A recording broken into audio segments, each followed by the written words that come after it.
Banqueiros, banqueiros, a senhora Townsend disse com ar de entendida, olhando de Nancy para o Sr. Hamilton e para mim. Ela estava apoiada na mesa de pinho, usando seu rolo de mármore para abrir a massa. Ela parou e enxugou a testa, deixando um pouco de farinha de trigo grudada nas sobrancelhas. E americanos, ainda por cima, ela acrescentou, para ninguém em especial. Bem, Sra. Townsend, disse o Sr. Hamilton, examinando o galheteiro de prata para ver se tinha alguma mancha.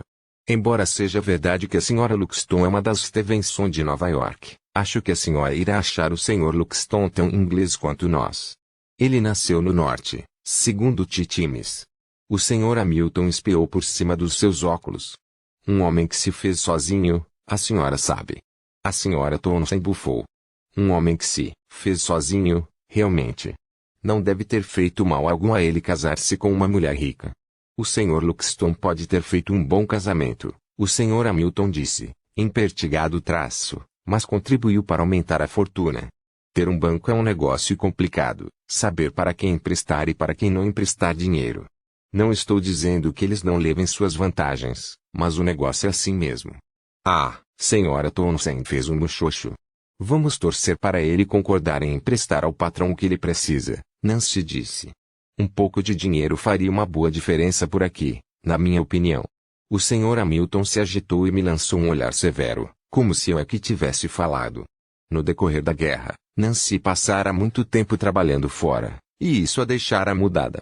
Ela continuava eficiente, como sempre no cumprimento de suas tarefas, mas, quando nos sentávamos ao redor da mesa dos criados e falávamos sobre o mundo, ela se sentia mais à vontade em externar sua opinião, normalmente opondo-se ao modo como as coisas eram feitas.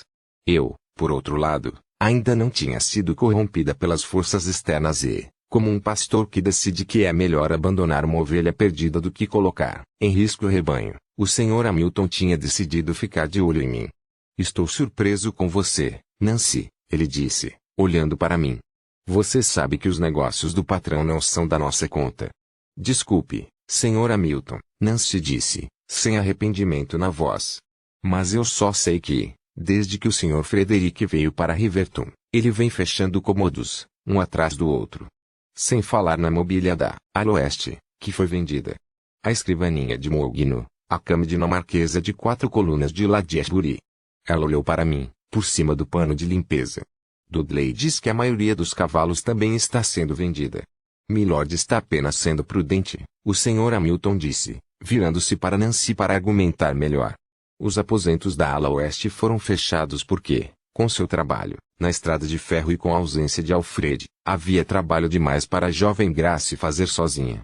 Quanto aos estábulos, para que Milord precisa de tantos cavalos, tendo tantos automóveis? A pergunta, uma vez lançada, ficou pairando no ar frio do inverno. Ele tirou os óculos, soprou nas lentes e limpou-as com uma teatralidade triunfante. Se você quer saber, ele disse, finalizada a performance, os óculos de volta à ponta do nariz traço, os estábulos vão ser convertidos numa garagem novinha. A maior de todo o condado. Nancy não se abalou. Mesmo assim, ela disse, baixando a voz traço, eu ouvi boatos na aldeia. Bobagem, replicou o Sr. Hamilton. Que tipo de boato? A Sra. Townsend disse, o peito balançando cada vez que ela empurrava o rolo de massa. Notícias dos negócios do patrão. Na escada, surgiu uma sombra, e a figura de uma mulher magra, de meia idade, parou na porta. Senhorita Starling, o Sr. Hamilton balbuciou. Eu não tinha visto a senhora. Entre, Grace vai servir-lhe uma xícara de chá. Ele se virou para mim, com os lábios apertados como o fecho de uma bolsinha de moedas. Grace, ele disse, indicando o fogão. Uma xícara de chá para a senhorita Starling. A senhorita Starling pigarreou antes de entrar. Na ponta dos pés, ela foi até a cadeira mais próxima, com uma bolsinha de couro enfiada debaixo do braço. Lucy Starling era a secretária do Sr. Frederick, contratada, originalmente, para trabalhar na fábrica em Ipswich. Quando a guerra terminou e a família se mudou definitivamente para Riverton, ela começou a vir da aldeia, 2 vezes por semana, para trabalhar no escritório do Sr. Frederick. Ela perdera o noivo no Ypres saliente e usava o luto com naturalidade. Sua dor era razoável demais para despertar grande simpatia. Nancy, que entendia dessas coisas, Dizia que era uma pena ela ter perdido um homem que estava disposto a se casar com ela, pois um raio não cai duas vezes no mesmo lugar, e, com sua aparência e sua idade, certamente ficaria solteirona. Além do mais, Nancy acrescentava sabiamente, era melhor prestarmos atenção para que não sumisse nada no andar de cima, já que a senhorita Starling devia estar preocupada com a velhice. As suspeitas de Nancy não foram as únicas despertadas pela senhorita Starling. A chegada daquela mulher calada, discreta e, ao que parecia, conscienciosa, criou uma agitação no andar de baixo que agora parece inimaginável. Era o lugar dela que causava tanta incerteza. Não era correto, a senhora Townsend dizia, que uma jovem de classe média tomasse certas liberdades na casa, sentando-se no escritório do patrão, andando por lá com ares de importância, incompatíveis com sua posição. E, embora fosse difícil imaginar que a senhorita Starling, com seu penteado sóbrio, suas roupas feitas em casa e seu sorriso, tímido, pudesse ser acusada de ostentar ares de importância, eu compreendi a preocupação da senhora Townsend. Os limites entre o andar de baixo e o andar de cima, que antes eram bem estabelecidos, com a chegada da senhorita Starling tornaram-se mais confusos. Pois, embora ela não fosse um deles, também não era uma de nós. Sua presença no andar de baixo naquela tarde trouxe um rubor ao rosto do senhor Hamilton e uma animação nervosa à ponta dos seus dedos, que agora alisavam agitadamente a lapela. Esta questão confusa de papéis preocupava principalmente o senhor Hamilton, pois ele via naquela pobre e inocente mulher uma adversária. Embora, como mordomo, ele fosse o criado mais importante, responsável pela direção da casa, como secretária pessoal ela tinha acesso aos segredos dos negócios da família. O senhor Hamilton tirou do bolso seu relógio de ouro e comparou ostensivamente as horas com o relógio da parede. O relógio tinha sido um presente do antigo Lord Woody, e o senhor Hamilton tinha enorme orgulho dele. Ele nunca deixava de acalmá-lo, de ajudá-lo a recobrar a autoridade em situações de estresse ou aborrecimento. Ele passou o dedo sobre o mostrador do relógio. Onde está Alfred? Ele disse com firmeza. Está pondo à mesa, senhor Hamilton, eu disse, aliviada por aquele silêncio tenso ter sido quebrado. Ainda? O senhor Hamilton fechou o relógio, encontrando um foco para sua agitação. Já faz quase 15 minutos que eu mandei levar os copos de conhaque. Francamente. Aquele rapaz. Eu gostaria de saber o que foi que andaram ensinando ele no exército. Desde que voltou, anda distraído demais. Eu me encolhi como se a crítica tivesse sido dirigida a mim. A senhorita Starling limpou a garganta e disse, com uma dicção cuidadosa, estão chamando isso de choque pós-guerra, eu acho. Ela olhou em volta timidamente enquanto o silêncio caía sobre a sala. Pelo menos, foi o que eu li. Muitos homens estão sofrendo disso. Não adianta ser muito severo com Alfred. Na cozinha, minha mão tremeu e folhas de chá caíram sobre a mesa. A senhora Townsend largou um rolo de maçã e suspendeu as mangas até os cotovelos. O sangue lhe subira ao rosto.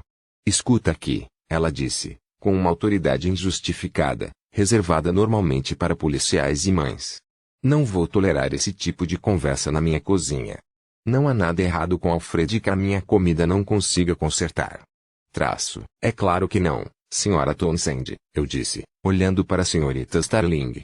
Alfred vai ficar novinho em folha depois de comer a sua comida saudável.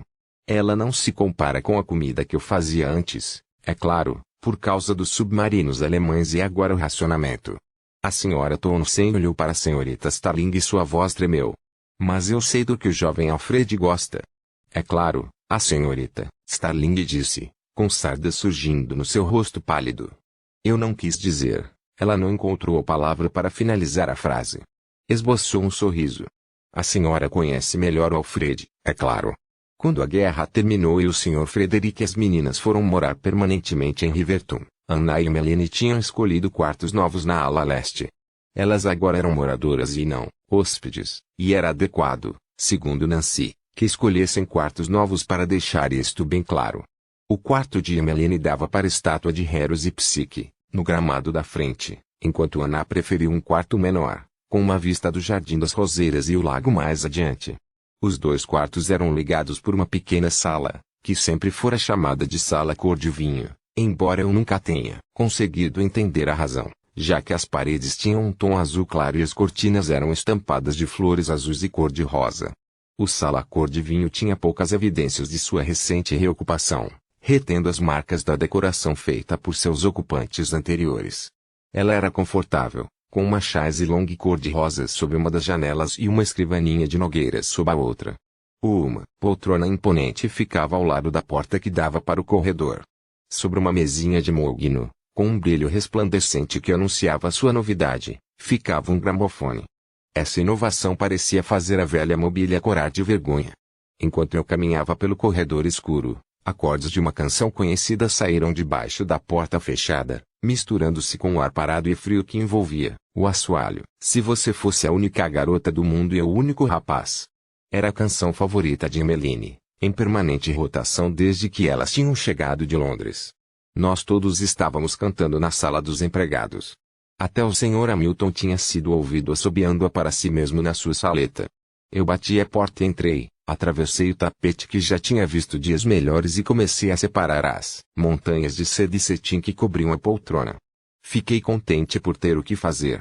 Embora eu desejasse a volta das meninas, nos 2 anos que elas passaram longe a familiaridade que eu sentia antes em relação a elas desaparecera.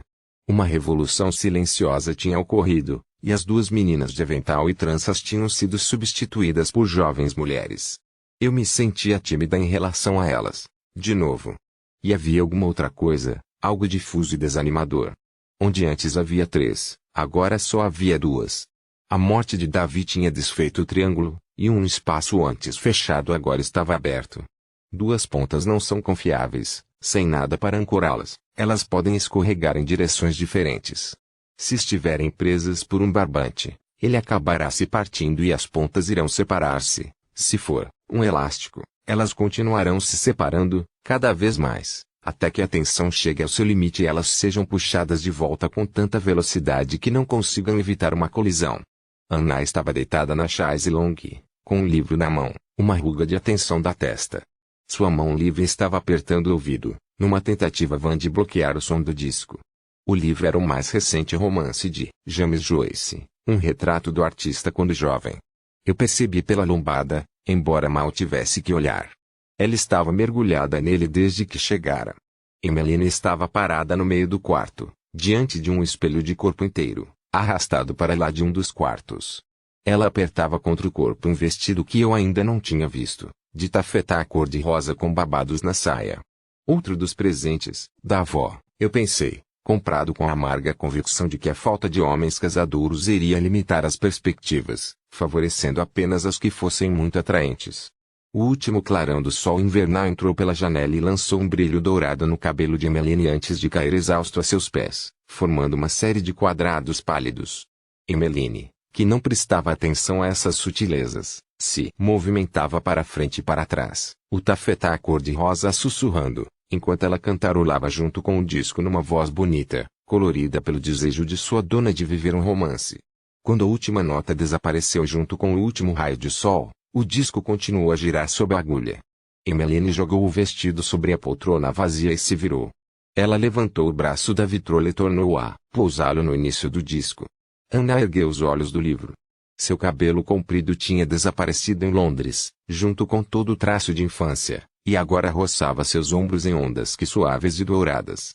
De novo não, Emmeline, ela disse, franzindo a testa. Toque outra coisa. Qualquer coisa. Mas este é o meu preferido. Esta semana, Anna disse. Emmeline fez um beicinho exagerado. Como, você acha que o pobre Stephen se sentiria se soubesse que você não quer ouvir o disco dele? Foi um presente. O mínimo que você pode fazer é apreciá-lo. Nós já o apreciamos o suficiente, Anna disse. Então ela notou minha presença. Você não concorda, Grace? Eu fiz uma reverência e senti o rosto ficar vermelho, sem saber o que responder. Evitei uma resposta acendendo o lampião a gás. Se eu tivesse um admirador como Stephen Hardcastle, Emmeline disse sonhadoramente ouviria o disco dele 100 vezes por dia. Stephen Hardcastle não é um admirador, Anna disse, horrorizada com aquela sugestão. Nós o conhecemos a vida toda. Ele é um amigo. É afilhado de Lady Klein. Afilhado ou não, acho que ele não ia todo dia a Kensington Place quando estava de licença só para ouvir Lady Klein se queixar de sua doença mais recente. O que você acha? Anna seriçou. Como vou saber? Eles são muito chegados. Ora, Ana, Emmeline disse. Apesar de ler tanto, você às vezes é muito boba. Até Fanny percebeu.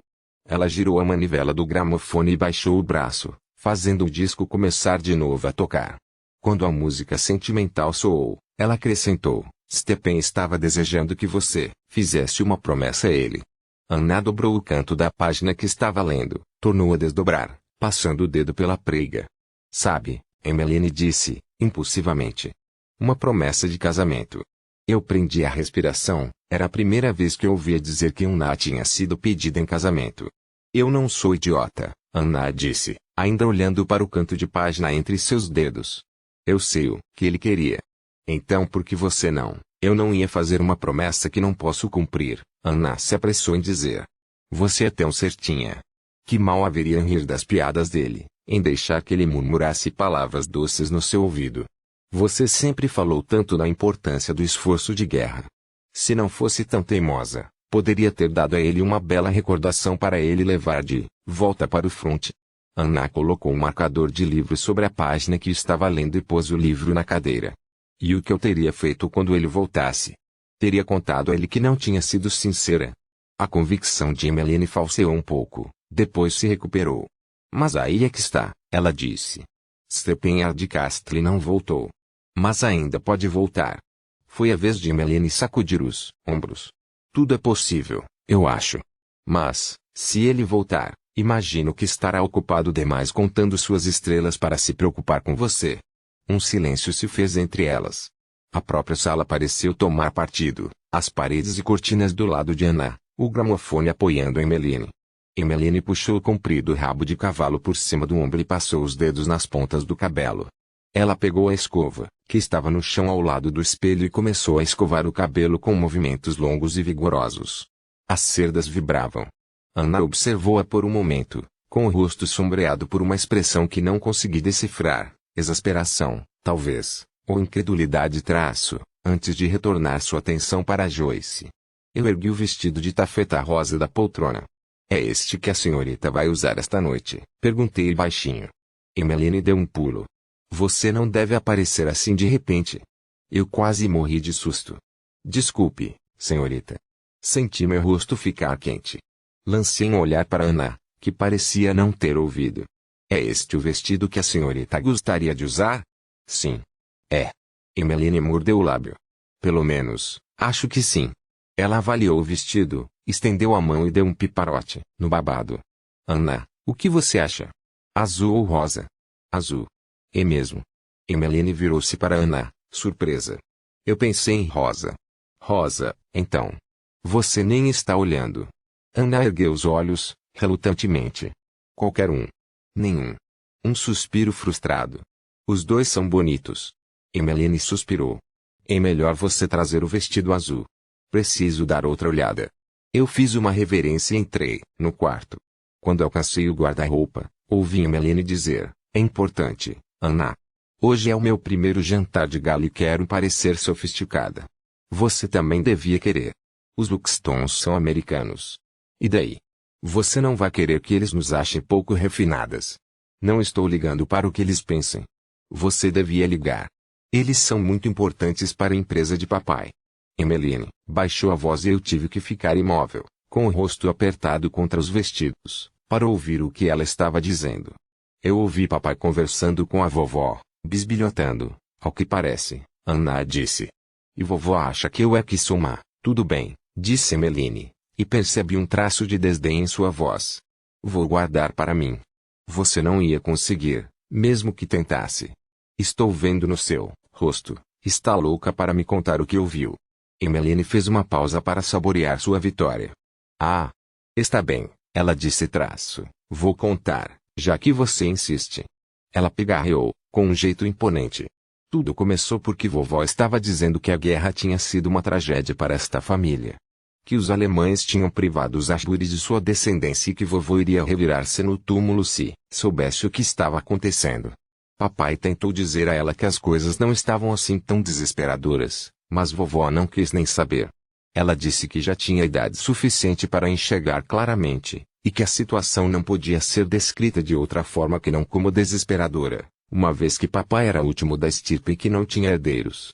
Vovó disse que era uma pena papai não ter feito a coisa certa e se casado com Fanny quando teve a chance de fazer isso. Papai ficou zangado e disse que, embora tivesse perdido seu herdeiro, ainda tinha fábrica, e vovó podia parar de se preocupar porque ele ia tomar conta de tudo. Mas vovó não parou de se preocupar. Ela disse que o banco estava começando a fazer perguntas. Então papai ficou calado por alguns instantes e eu comecei a me preocupar, achando que ele tinha levantado e estava indo para a porta e que eu ia ser descoberta. Quase ri de alívio quando ele tornou a falar e eu vi que ele ainda estava sentado. Sim, e o que foi que ele disse? Emmeline continuou, do jeito cautelosamente otimista de um ator que está chegando ao fim de uma fala complicada.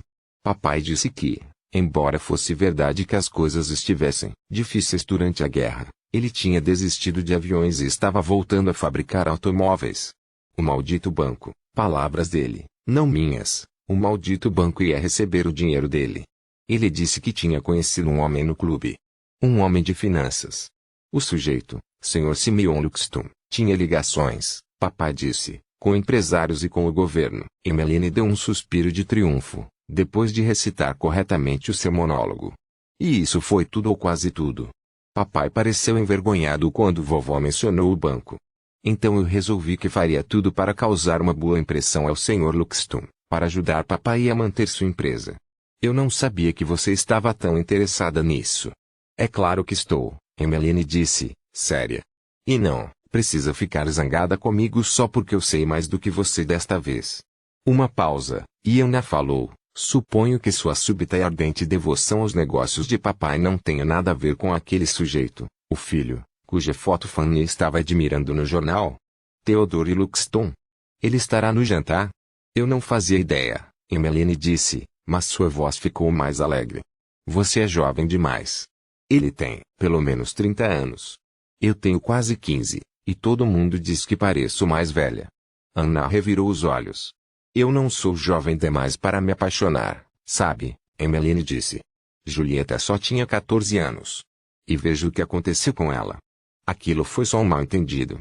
Se ela e Romeu tivessem se casado e aqueles pais idiotas tivessem parado de se meter com eles, tenho certeza de que teriam vivido felizes para sempre. Ela suspirou.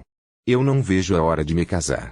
Casamento não é simplesmente ter um homem bonito com quem dançar, Anna disse. É muito mais do que isso. A música do gramofone tinha terminado, mas o disco continuava a girar sob a agulha. O que, por exemplo? O meu rosto ficou quente contra a seda dos vestidos de Emmeline. Coisas privadas, Anna disse. Intimidades. Ah, Emmeline disse baixinho. Intimidades. Pobre Fanny. Houve um silêncio no qual nós todas refletimos sobre a desventura da pobre Fanny. Recém-casada e em lua de mel com um estranho. Anna, Emmeline disse. O que são exatamente intimidades? Bem. Elas são expressões de amor, Anna disse com naturalidade. Muito agradáveis, eu acho, com um homem que você ama, apaixonadamente, extremamente desagradáveis com qualquer outra pessoa. Sim, sim. Mas o que são exatamente? Outro silêncio. Você também não sabe, Emmeline disse. Posso ver pela sua cara. Bem, não exatamente. Vou perguntar a Fanny quando ela voltar, Emmeline disse. Nessa altura ela já vai saber. Eu passei os dedos pela fileira de belos tecidos no guarda-roupa de Emmeline, procurando o vestido azul, imaginando se o que a Mina tinha dito era verdade. Pensei nas poucas vezes em que Alfred tinha ficado muito perto de mim na sala dos empregados, na sensação estranha, mas não desagradável, que eu tinha sentido. Bem, eu não disse que queria me casar imediatamente, Emmeline disse. Eu só queria dizer que Theodore Luxton é muito bonito. Muito rico, você quer dizer, Anna, disse. É a mesma coisa. Você tem sorte de papai ter deixado que você jantasse lá embaixo, Anna disse. Eu nunca teria tido permissão para isso aos 14 anos. Quase 15. Acho que ele precisou arredondar o número de pessoas. Sim. Graças a Deus Fanny concordou em se casar com aquele chato. E graças a Deus ele resolveu que deviam passar a lua de mel na Itália. Se estivessem aqui, eu ia ter que jantar com Babá Brown no quarto das crianças. Pois eu ia preferir a companhia de Babá Brown dos americanos. Bobagem, Emmeline disse.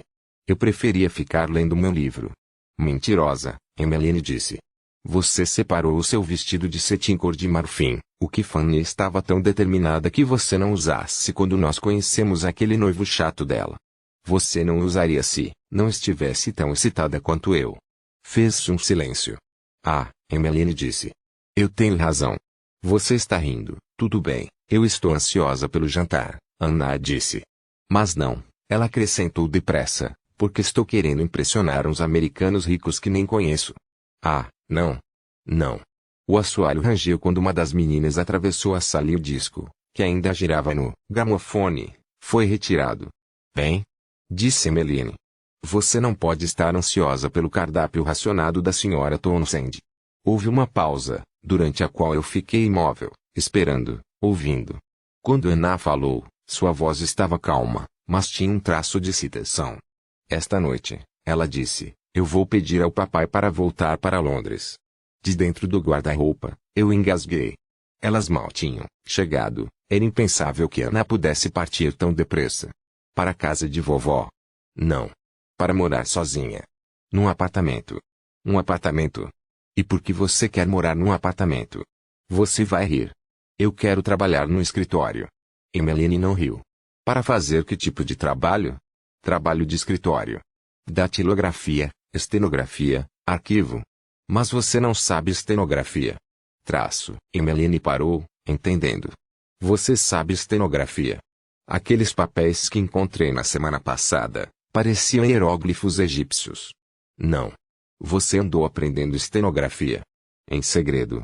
A voz de Emmeline estava indignada. Com a senhorita Prince. Meu Deus, não. A senhorita Prince algum dia nos ensinou alguma coisa útil. Nunca. Então onde? Na escola de secretariado da aldeia. Quando? Eu comecei há muito tempo, logo depois que a guerra começou. Eu me sentia tão inútil e me pareceu uma maneira de ajudar no esforço de guerra.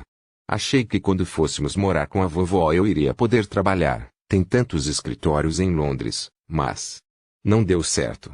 Quando eu conseguia escapar da vovó para procurar, eles não me aceitavam. Diziam que eu era jovem demais. Mas agora que já tenho 18 anos, acho que posso conseguir emprego. Já pratiquei tanto que fiquei muito rápida. Quem mais sabe? Ninguém. Só você. Escondida no meio dos vestidos, enquanto Anna continuava a exaltar as virtudes do seu treinamento, eu perdi alguma coisa. Uma pequena confidência, tão apreciada, foi abandonada. Eu a senti fugir, flutuar no meio das sedas e cetins, até pousar na poeira silenciosa do chão escuro do guarda-roupa e eu não conseguir mais enxergá-la. E então? Anna estava dizendo. Você não acha isto excitante? Emmeline bufou. Eu acho ordinário. É isso que eu acho. E bobo. E o papai também vai achar. Trabalho de guerra é uma coisa, mas isto é ridículo, e é melhor você tirar da cabeça. Papai jamais permitirá. É por isso que eu vou contar a ele no jantar. É a oportunidade perfeita. Ele vai ter que concordar, com outras pessoas em volta. Especialmente americanos com suas ideias modernas. Não posso acreditar que você queira fazer isso. A voz de Emmeline estava furiosa. Não sei por que você está tão aborrecida. Por quê? Não é. Não tem. Emmeline procurou uma defesa adequada. Porque você vai ser anfitriã esta noite e, em vez de cuidar, para que tudo corra bem, vai envergonhar o papai. Vai criar uma situação constrangedora na frente dos Luxton. Eu não vou criar uma situação. Você sempre diz isso e depois faz. Por que você não pode ser simplesmente normal? Você enlouqueceu de vez. Quem pode querer trabalhar num escritório? Eu quero ver o mundo. Viajar. Para Londres. É um primeiro passo, Anna disse. Eu quero ser independente. Conhecer pessoas interessantes. Mais interessantes do que eu, você quer dizer. Não seja boba, Anna disse. Eu quero dizer pessoas novas, que tenham coisas inteligentes a dizer. Coisas que eu nunca ouvi antes. Eu quero ser livre, Amy. Aberta a qualquer aventura que apareça diante de mim. Eu olhei o relógio de paredes do quarto de Emmeline. 4 horas. O Sr. Hamilton ficaria uma fera se eu não descesse logo. Mas eu tinha que ouvir mais, saber que aventuras eram essas que interessavam tanto a Anna. Dividida entre o desejo e a obrigação, eu cedi. Fechei o guarda-roupa, pendurei no braço o vestido azul e parei na porta. Emmeline ainda estava sentada no chão, com a escova de cabelo na mão. Por que você não vai ficar com amigos de papai em algum lugar? Eu poderia ir também, ela disse. Os Rothermere, em Edimburgo, e aguentar lá de Rothermere atrás de mim o tempo todo. Ou pior, me obrigando a sair com aquelas filhas horrorosas dela. O rosto de Anna era o retrato do desprezo. Isso não é independência. E trabalhar num escritório também não é. Talvez não, mas eu vou precisar de dinheiro. Não vou mendigar nem roubar, e não consigo pensar em ninguém que possa me emprestar. E quanto a papai? Você ouviu a vovó? Algumas pessoas ganharam dinheiro com a guerra, mas não papai. Bem, eu acho que é uma ideia horrorosa, Emmeline disse. Não. Não é adequada. Papai jamais permitiria. E vovó? Emmeline prendeu a respiração. Depois soltou tanto ar que seus ombros se encolheram. Quando tornou a falar, sua voz era jovem e frágil. Eu não quero que você me deixe. Ela olhou para Anna. Primeiro, Davi e, agora, você. O nome do irmão foi um golpe físico para Anna. Não era segredo que ela sofrera terrivelmente com a morte dele. A família ainda estava em Londres quando a temida carta com tarja preta chegou, mas as notícias chegavam logo aos alojamentos dos empregados naqueles dias, na Inglaterra, e nós todos soubemos da profunda depressão da senhorita Anna. Sua recusa em se alimentar foi motivo de muita preocupação e fez a senhora Townsend assar várias tortas de framboesa, o sabor favorito de Anna desde criança, para mandar para Londres. Que era ignorante do efeito que sua menção ao nome de Davi causara ou perfeitamente consciente disto, Emmeline prosseguiu. O que vou fazer, sozinha nesta casa enorme? Você não vai estar sozinha, Anna disse calmamente. Papai estará aqui para fazer-lhe companhia. Isso não serve de consolo. Você sabe que papai não liga para mim. Papai gosta um bocado de você, Emmy, Anna disse com firmeza. De todos nós. Emmeline olhou por cima do ombro e eu me encolhi contra o batente da porta. Mas ele não gosta realmente de mim, ela disse. Como pessoa. Como ele gosta de você. Anna abriu a boca para argumentar, mas Emmeline continuou depressa. Você não precisa fingir. Eu vejo o modo como ele olha para mim quando acha que não estou vendo. Como se estivesse intrigado, como se não soubesse exatamente quem eu sou. Seus olhos brilharam, mas ela não chorou. Sua voz era um sussurro. É porque ele me culpa pela morte de mamãe. Isso não é verdade. O rosto de Anna tinha ficado cor-de-rosa. Não diga uma coisa dessas. Ninguém culpa você pela morte de mamãe. Papai culpa. Não culpa não. Eu ouvi vovó dizer a Lady Clen que papai nunca mais foi o mesmo depois da tragédia que aconteceu com mamãe. Então Emmeline falou com uma firmeza que me surpreendeu. Eu não quero que você me deixe. Ela se levantou do chão e foi se sentar ao lado de Anna, segurando sua mão. Um gesto pouco característico, que pareceu deixar Anna tão chocada quanto eu. Por favor. E então começou a chorar. As duas ficaram sentadas na chaise longue, Emmeline soluçando, aquela última palavra apairando entre elas. A expressão de Anna tinha aquela teimosia que lhe era tão peculiar, mas por trás dos maxilares firmes, da boca voluntariosa, eu notei outra coisa. Um aspecto novo, que não poderia ser descrito apenas como resultado de ela ter alcançado a maturidade. E então eu compreendi. Ela era mais velha agora e tinha herdado a vaga, implacável, indesejada responsabilidade que este papel exigia. Anna virou-se para Emmeline e fez um ar forçado de alegria. Anime-se, ela disse, dando um tapinha na mão de Emmeline. Você não vai querer estar com os olhos vermelhos no jantar. Olhei de novo para o relógio. 4h15. O Sr. Hamilton devia estar furioso. Eu não podia fazer nada. Tornei a entrar no quarto, com o vestido azul pendurado no braço. Seu vestido, senhorita, eu disse para Emmeline. Ela não respondeu. Eu fingi não notar que seu rosto estava molhado de lágrimas. Fiquei olhando para o vestido, ajeitei um pedacinho de renda. Use-o, cor-de-rosa, Emmy, Anna disse amavelmente. Ele fica melhor em você. Emmeline continuou imóvel. Eu olhei para Anna, para ela me esclarecer. Ela sentiu. O cor-de-rosa. E a senhorita? Eu disse. Ela escolheu de cetim cor de marfim, exatamente como Emmeline tinha dito que faria. Você estará lá esta noite, Grace? Anna perguntou enquanto eu tirava do guarda-roupa o belo vestido de cetim rio corpete. Acho que não, senhorita, eu disse.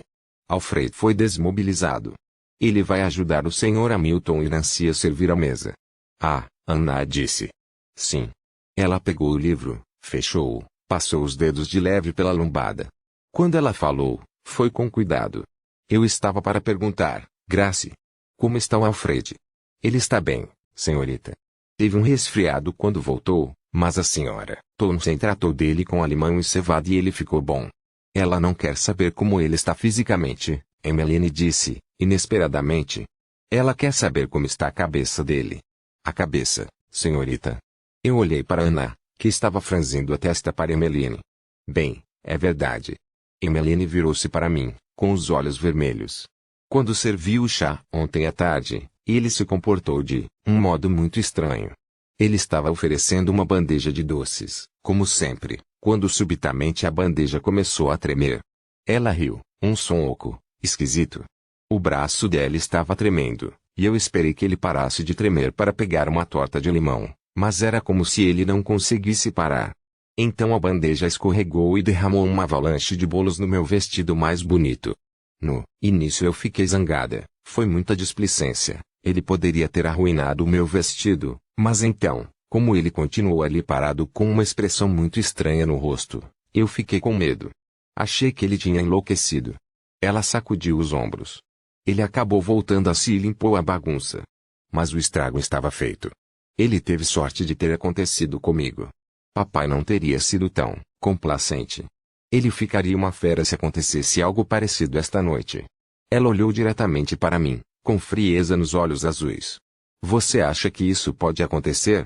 Não sei dizer, senhorita. Eu fiquei perdida. Era a primeira vez que eu tinha notícia da ocorrência. Quer dizer, acho que não, senhorita. Tenho certeza de que o Alfred está bem.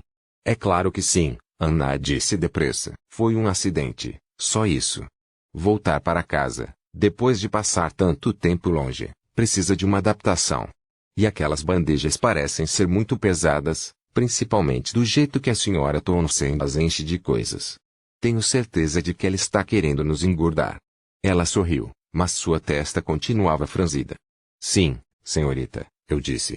Anna encerrou o assunto com um movimento de cabeça.